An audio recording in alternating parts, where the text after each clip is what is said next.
kok masuk di semak-semak, ini jadi semak-semak saya teman-teman. Sama berondong masuk semak-semak, judulnya ini. Sama berondong Oma di semak-semak. Hey, halo penonton yang cantik dan ganteng dan setia. Hari ini Oma ada tamu loh. Tamunya itu salah seorang student di Wageningen dari kampus Wageningen University and Research di Belanda. Namanya Stefanus Mega Prabawa. Dan kita akan berbincang-bincang ngobrol santai tentang kehidupan student di Belanda tanpa orang tua. Bagaimana kelanjutan ceritanya? Stay tune kalau mau tahu. Rima is even weg, ik weet niet waar naartoe. Maar ik hoor tjeplak, tjeplak, zij is vast naar de kade. Tjeplak, tjeplak, tjeplak, tjeplak, tjeplak, tjeplak, tjeplak, tjeplak, tjeplak, tjeplak, tjeplak, tjeplak, tjeplak, tjeplak. Ik dacht, wat hoor ik op de gang? Is het misschien een groep mensen? Nee, het was Rima. Tjeplak, tjeplak, tjeplak. Ik ga als je op moet ook gaan, echt waar.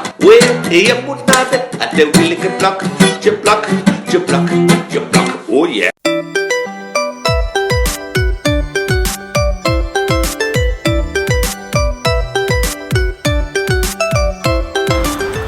Oh, jadi di sini kayaknya rumah student begitu ya, Steve? Iya, di mana? Ada kamar di Oma ada siapa? Guys. Thank you. Push Trekken. Pull. Oh, keren. Ini kayaknya peninggalan ya, Steve? Ini kayaknya peninggalan ya? Peninggalannya kayaknya. Kayaknya mereka biasa begitu. Wih, keren banget, Steve. Oh, di sini syutingnya ya? Iya. Oh, teman-teman, coba Steve jelaskan dong, karena Oma nggak tahu ini. Ini lokasinya. Coba teman-teman, coba kameramen follow ini Steve, dia lebih tahu. Jadi di sini tuh kayak ada kebun, kebun dalam gedung gitu. Jadi kayak si cowok ini yang kuliah di Wageningen dia belajar tentang ilmu tanaman. Makanya lokasi ini dijadiin lokasi syuting buat si film yang ada di Indonesia itu. Oh, begitu. Maaf ya teman-teman, Oma sudah tinggal 36 tahun di Belanda. Jadi waktu film itu pernah diceritain, Oma kurang karena pikirnya untuk anak muda dan juga enggak kepikiran yang mana di Wageningen yang ada Steve. Kalau tahu begitu kan kita lebih ini. Tapi enggak apa-apa, yang penting kita udah kasih lihat siapa datang ke Wageningen terus mau mengabadikan lokasi ini, datang aja ke sini. Tapi bisa masuk, I don't know. Yang syuting itu Chelsea Island, ya. Karena Oma udah kelamaan di sini. Saya nggak terlalu, bukan tidak interesting, tapi mendunianya di teater Belanda kalau Oma gitu. Teman-teman di rumah, ini Oma selalu ada suasana yang seru ya. Ini pas mau interview Pak Camat ini, terus ini memang interview yang paling seru.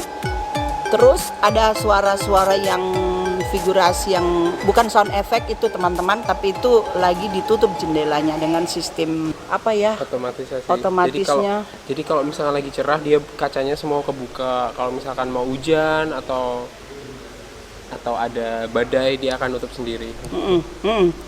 Oke, Steve. Jadi tadi udah ngomong-ngomong tentang film Negeri Van Oranje, tentang relasinya cewek yang 5 cowok senang mau berrelasi. Jadi rasanya lucu banget ya, kalau di Indonesia kan itu kebanyakan cewek Indonesia ini pengalaman ya, bisa punya pacar 3. Jadi satu landingnya hari Senin, satu yang Jumat, yang satu bisa Minggu atau piknik yang diresmikan oleh keluarga. Itu jadi keingat tadi waktu kamu cerita di jalan yang mana, kalau di sini tuh kita pacaran ya satu-satu ya, punya cewek satu, punya cowok. Jadi pengen banget Oma mau bahas tentang pergaulan. Yang mana pergaulan bebas. Wow, pergaulan bebas. Pergaulan bebas di Belanda. Ya, apa kalian udah siap? Siap mental? Semoga bapak pendeta gue nggak lihat. Aduh, bukan tanggung jawabku. Kamu ada Tuhan. Bercanda. Ya teman-teman, tahan nafas. Kita mulai. Steve, tinggal di Belanda tanpa orang tua, seperti banyak student-student lain yang suka ngobrol sama Oma, yang mana mereka itu cukup shock melihat pergaulan bebas di Belanda. Maksudnya tanpa orang tua tapi bisa bawa cewek di rumah, terus bisa tidur, ceweknya bisa tidur di kamarnya tanpa neko-neko dari orang tua, tanpa di orang bapaknya apa, kerja di mana bapaknya, kamu kenalnya di mana. Yang penting anak itu tahu itu bertanggung jawab. Ini teman saya boleh ngeteh di kamar sama cewek saya. Orang tua tidak akan meribetkan dan mendramakan. Itu teman-teman di Belanda soal biasa. Untuk di Indonesia itu luar biasa. Itu bisa jadi perang dunia. Iya, Coba betul cerita. sekali. Jadi tuh mungkin ya karena aku dibesarkan dari budaya timur gitu, terus tiba-tiba pergi ke barat mencari kitab suci kayak Sun Gokong.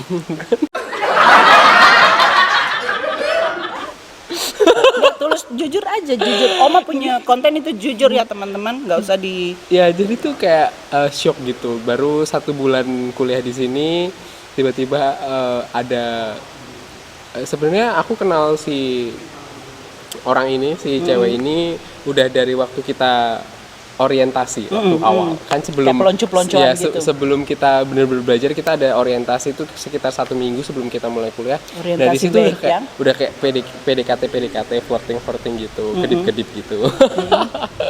Terus? Tapi aku shock banget waktu dia tiba-tiba di sini tuh tipe orang tuh direct gitu. Jadi kalau kamu Iya. mau sama dia bakal ngejar kamu atau dia bakal nanyain ke kamu mau nggak jadi pacarku? Kamu mau nggak kita dating gitu? Meskipun cowok ke cewek, cewek ke cewek, Iya. cowok ke cowok.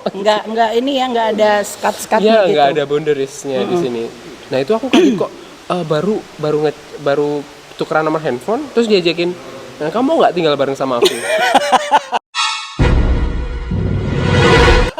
Sorry. Terus kamu nggak pingsan? Ya, what? What do you mean? Maksudnya tinggal bareng apa? Saya In the pacaran. cost kali, in the cost. Ya, in the cost apa itu? Sewa In the cost kamar. bareng. Sewa kamar, mungkin dia ada kamar over dari maminya. Ya jadi tuh pemuda-pemuda di sini, setahu aku dia kalau misalkan mau berkomitmen atau berpacaran, mereka ada, Serius gitu sama ya kamu. dia bakal tinggal bareng meskipun mereka tidak ada status menikah gitu. Jadi tinggal bareng itu di Belanda namanya samenleven. Di Indonesia kayaknya juga samenleven itu Tapi kata-kata langsung masuk penjara. bukan samenleven teman-teman, kumpul kebo namanya. Oh iya, bener. Mendingan kumpul kebo. Kalau ini bisa dipotong, tahu hari raya bisa dipotong, bisa dimakan. Ini kalau di Belanda bilang samenleven. Jadi itu mau saya bilang, anak saya juga pernah samenleven. Saya tinggal di sini 36 tahun. Jadi saya ikut kultur, walaupun teman-teman Indonesia kurang senang, saya setujui. Saya bilang ini saya punya rumah tangga, ini punya anak saya. Jadi saya mengedukasi anak-anakku juga, berinovasi juga ya. Kalau betul nggak kalau aku bilang? Karena kalau aku menurut kultur budaya timurku itu, aku kehilangan anak karena banyak teman saya yang kehilangan anak gara-gara nggak boleh begini, nggak boleh begitu. Dalam dunia pendidikan itu di Belanda sangat beda dengan apa yang Oma dapat dari orang tua. Orang tua itu main setrah, main pukul, pokoknya kita sebagai anak tidak punya harga diri dan tidak punya hak suara gitu. Nah di sini kita ngomong komunikasi. Jadi samenleven itu maksudnya kumpul tinggal bareng itu di sini tuh hampir standar teman-teman, Ya, bukan dosa. Bukan sesuatu yang Dosa ya. yang dihujat sama satu Iya. kabupaten. Aku nggak tahu dosa apa nggak sih, maksudnya kalau misalkan orang berdasarkan religion punya keyakinan mungkin itu sesuatu yang dosa, tapi kalau di Belanda mungkin karena di sini juga banyak orang yang tidak percaya dengan adanya Tuhan, Ateis ya. jadi mereka menganggap itu hal yang wajar gitu. Jadi Sistem kemanusiaan it's mereka normal. It's normal. mereka punya hubungan kemanusiaan itu lebih beradab kalau menurut Oma ya, yang saya alami sebagai 36 tahun tinggal di kampung yang rata-rata ateis itu, tapi baik banget, super menolong, tidak ada cemburu-cemburuan. Kalau saya butuh apa itu mereka sudah standby. Rima, can it for you done? Tanpa saya nanya, karena saya punya kontak dengan hubungan dengan mereka cukup bagus. Kalau mereka lihat saya 2 hari ndak nongol batang hidungku di muka pintu, itu akan ada yang bel, kamu sakit ya, aku boleh belanjain atau aku mau bantu untuk baut skapel. Saya bilang, oh ndak, aku lagi malas belanja aja, freezerku udah full. Itu di tempat keliling kompleks yang ateis itu teman-teman. Jadi saya tidak membanggakan ateis, tapi itu yang saya alami. Mereka itu berkemanusiaan sekali dan beradab. Yang dulu saya pikir ateis mungkin barbar atau gimana gitu, itu kebalikan banget. Mereka itu sweet banget, menolong banget, dan lebih itu banget ya. Humanis. Ya, itu yang Oma cari. Jadi humanis. kalau yang aku rasakan gitu ya, dan aku rasain ini beda. Cenderung kalau orang-orang di sini tuh kayak tidak nggak ikut campur sama urusan orang gitu. Betul. Jadi kalau hidupmu ya hidupmu, hidupku ya hidupku gitu. Yeah. Even though mereka tahu aku ke gereja, mereka tahu aku Kristen, mereka ya udah that's you. I don't want to bother you. I don't want to convince you bahwa Kristen itu jelek loh. Islam itu ngapain sih kamu ngapain sih kamu ke gereja gitu. Mereka nggak tanya itu ya, karena itu kamu, itu keyakinan kamu dan dirimu. Kamu gitu. punya kepercayaan, tapi leave me alone. Terus gitu. aku nanya sama teman aku yang Dutch juga, yang Belanda. Kan aku kayak shock gitu kan, karena kok ngajakin tinggal bareng. Terus aku tanya sama temanku Belanda, ya emang itu sudah budayanya mereka, dan itu mereka itu tuh sesuatu hal yang normal buat mereka. Iya. Jadi aku tuh pengen banyak orang-orang Indonesia yang ya ke luar negeri atau studi di luar negeri itu karena apa? Karena mereka jadi orang tuh lebih terbuka pikirannya, ya, jadi open mind dan lebih gampang menerima kesalahan orang, kekurangan. Ya. Maksudnya punya agama, punya good value dalam diri itu penting. Buat aku karena karena ada pedomannya. Tapi setidaknya ketika orang lain berbuat seperti ini, ketika orang melakukan hal ini, kita tuh nggak ngejudge gitu. Teman-teman, kita pindah lokasi karena itu air mancur diputar, jadi ada berisik sedikit.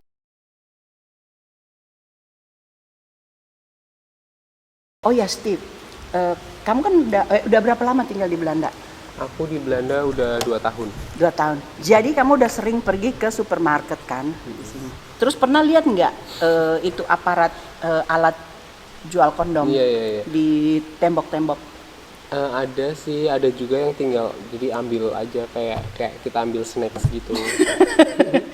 Beli snack yang rasa arbay, rasa pisang, rasa melon. Ada yang rasa rendang juga. ada rasa. Kondom rasa rendang? Iya, di Indonesia tuh ada rasa rendang sama rendang padang atau rendang warteg? sama rasa seblak. Seblak pedes. Orang Bandung itu.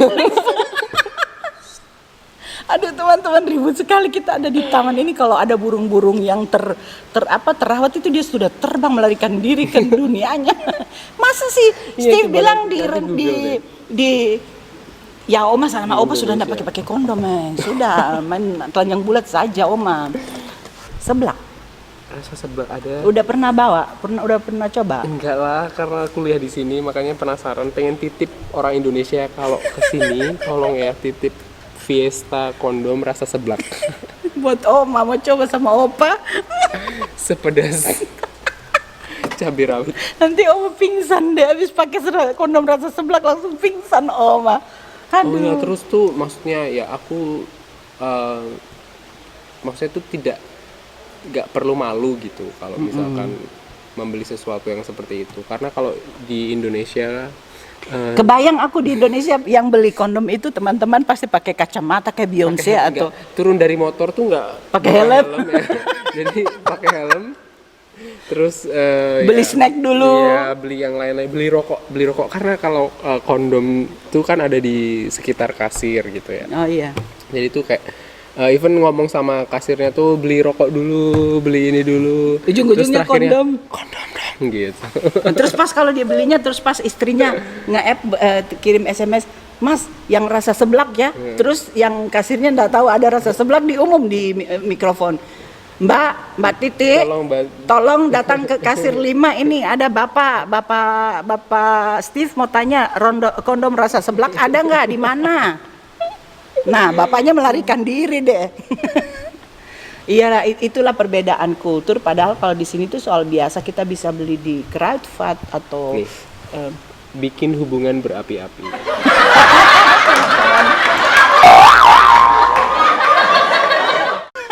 Oh, bukan rendang tapi rasa mie goreng. Oh my god. Aduh, teman-teman kalau bergaul sama berondong memang begini. Kita itu banyak pengetahuan baru, teman-teman. Temukan sensasi bercinta dengan cita rasa khas bumbu Indonesia. Kalau Oma mau pacaran sama Oma, Opa di tempat tidur, Oma piknik, Oma mau panci sama dabu-dabu, bukan di itu. Ada rasa kopi susu juga, Oma. Enggak bosan itu. Kalau kopi susu mah rasa biasa. Basic ya? Ya, basic banget itu. Tapi kalau rasa seblak itu memang kayaknya dia punya sensasi kayaknya gimana? Aku habis itu ngomong Sunda, kumaha atau rasanya? Masih dicuci lah itu pakai deterjen. Dikobok-kobok. Aduh teman-teman, ini sebenarnya 18 tahun ke atas tapi enggak apa-apa. Oma sudah 55. Ya ini teman-teman paling sensor. Enggak pakai sensoran, melarikan diri aja ke ada klik kok di situ, ada knop yang apa. Tapi ini perlu ditahu teman. Oh iya tombol, ada tombol. Belanda banget. Teman-teman, kalau kita itu di Belanda ngomong tentang seksualitas ya atau apa maksud? Itu open banget. Kita harus komunikasi supaya kita tahu orang yang bisa ngomong sama partnernya suami istri itu berarti hubungannya bahagia banget. Kalau mereka pakai bahasa tubuh main marah-marahan, main singgung-singgungan atau main banting-banting kaki, berarti mereka punya hubungan begini. Kalau Oma bilang seperti mau minum es. Aku mau ini, rasa itu. Tapi no rasa seblak ya. Oma mau berapi-api cuma pasang obor sama lilin di samping tempat tidur. Parah dia ngomong sama kamu, itu ada ndak undersupnya? Steve. Undersup apa undersup? Research. Oh. Coba kamu research yang rasa seblak tapi campur keju. kayak apa itu namanya pizza. Kan bisa Harus dimakan. Ada teman-teman, kayaknya tambah seru ya. Jadi mau ngomong apa lagi? Kayaknya sudah ya untuk pesan-pesan hati-hati. Oh iya. Jadi tuh ya maksudnya karena yang nggak ada di Indonesia dan ada di Eropa kebanyakan itu adalah sex education untuk anak-anak di bawah umur gitu. Jadi aku nggak ngerti sex education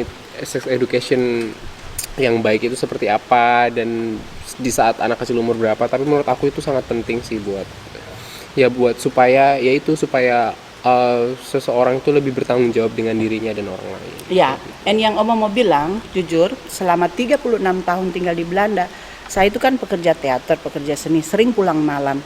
Di Belanda itu biar saya jam 12 malam di kereta atau di tram banyak orang, banyak laki-laki, belum ada momen saya empot-empotan, ngeri-ngerian, takut-takutan, tidak pernah sampai hari ini. Saya tetap masih berani pulang malam. Tapi kalau di Indonesia, biar udah bawa anak laki-lakiku di samping, saya itu masih takut-takut empat-empat. Ini jam 9 malam loh, naik taksi. Pernah kejadian, tapi itu nanti cerita lain. Itu paling ngeri. Sama anak lakiku, ya udahlah yang itu aku mau cerita. Jadi karena mereka di sini mungkin semua open, jadi hidup. Dan maksudnya ngobrol tentang sexualization itu bukan sesuatu yang tabu atau sesuatu yang jorok atau yang kamu kenapa sih ngomongin ini udahlah jorok gitu ya. Itu nggak ada sih di sini. Itu part of life toh di sini kalau. Jadi buat saya sih kalau ngomong begitu karena saya sudah mendidik anak 2, sudah berumah tangga mereka, itu salah satu kemenangan untuk saya sebagai ibu yang tidak picik. Dengan itu hubungan anak saya dengan saya sangat akrab dan mereka mau ngomong apa mereka punya masalah seksualitas itu mereka selalu ngomong, mulai anak pertama sama kedua, mama aku mau bertanya sesuatu. Saya tidak pernah diajar begitu dengan orang tuaku, saya itu cuma diajar, saya punya pendidikan seksual itu begini. Rima masuk, sudah gelap. Kamu mau hamil ya? Itu mamaku atau nenekku. Jadi begitu gelap di luar itu kok aku harus masuk karena banyak cowok kan suka mondar-mandir naik motor cewek begitu. Ya aku kan suka nangkring di depan teras gitu. Terus aku pikir gimana caranya hamil kalau cowok itu ada di belakang di depan pintu sana, aku duduk di teras gimana? Nah, itu yang suka sampai sekarang saya bikin di cerita teater. Itu orang Belanda sangat ketawa kalau saya bilang seksual edukasi saya dari orang tua cuman itu. Setelah itu anakku yang mengajarkan saya karena di sekolah mereka mendapat seksual edukasi di SMA. Jadi anakku lebih tahu dan menceritakan, mama tadi ada dokter datang ke sekolah cerita gini tentang wanita dan laki-laki, bagaimana sampai bisa jadi anak. Saya begini, oh my god, ekwar maksudnya beneran. Jadi anakku, saya tuh belajar dengan anak-anak. Jadi buat saya cukup apa ya kalau mau bilang pengalaman ini cukup berkesan sekali karena saya tidak bisa waktu itu, saya kira saya tidak bisa memberi, rupanya justru saya di lingkungan saya yang paling bisa memberi dengan kayak makan rendang dengan seblak aja gitu, yang mana itu dari satu bagian kita dalam berhubungan suami istri itu tidak perlu diumpet-umpetin di bawah meja. Jadi mudah-mudahan kalau kamu nanti di kemudian hari sudah berumah tangga dan bahagia, ini salah satu bekal yang bisa kamu bagi di lingkungan yang mana itu harus dikomunikasikan. Ya, kayaknya buat part Oma itu cukup dalam ya, teman-teman. Kita tutup ya, Steve. Boleh. Terima kasih untuk sahabat Oma Bola Bekel di Belanda udah nonton video panjang kita. Semoga apa yang kita sampaikan berguna. Diambil yang baiknya, yang jelek-jelek ditelan keluarin. Yang kalian kurang senang atau kurang cocok, mau minta maaf karena Oma tujuan Oma mau berbagi dengan Steve karena sangat begitu praktis untuk mengetahui hal-hal di Belanda yang mana di Indonesia kalian tidak dapat. Ini sampai peluk-pelukan, ini Oma dihujat sama netizen yang cemburu, siapa ini dia masih single loh. Terima kasih sudah nonton. Terima kasih ya Steve atas keberanian Anda, keterbukaan Anda untuk berbagi dengan kaula muda, dengan orang tua juga. Jadi jangan khawatir emak-emak, bapak-bapak yang mengirim anak ke luar negeri untuk studi. Jangan takut. Jangan lupa like dan subscribe Oma Bola Bekel di Belanda.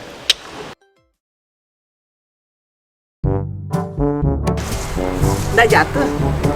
Oma. Tunggu dulu. Aduh.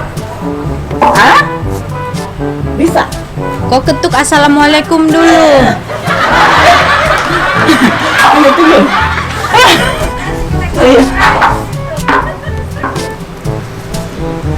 Halo, welcome. Kita pergi bertanya ke orangnya langsung. Kalian ikut ya. Terus sekarang Oma harus keluar dulu dari dari gentong ini. Bagaimana? Ma, saya gosok ini. Siapa tahu kalau saya gosok-gosok begini, terus langsung ini. Langsung keluar. Permaisuri. Digosok-gosok ya teman-teman. Dulu kan ada itu botol yang digosok-gosok, Dream of Gin. Aladin katanya Aladin. Oma nggak tahu deh. Gimana saya mau keluar ini susah. Saya nggak tahu mau keluar. Bisa Oma? Bisa. Oma Bola Bekel ya. Dia sudah 55 tahun teman-teman. Sifatnya itu supaya jadi begini. Positive thinking teman-teman, jangan cemburuan, jangan dengki-dengkian, jangan baper-baperan, tapi kalian harus positif dan tetap berbuat baik hati apapun yang terjadi di dalam hidupmu. Yeay!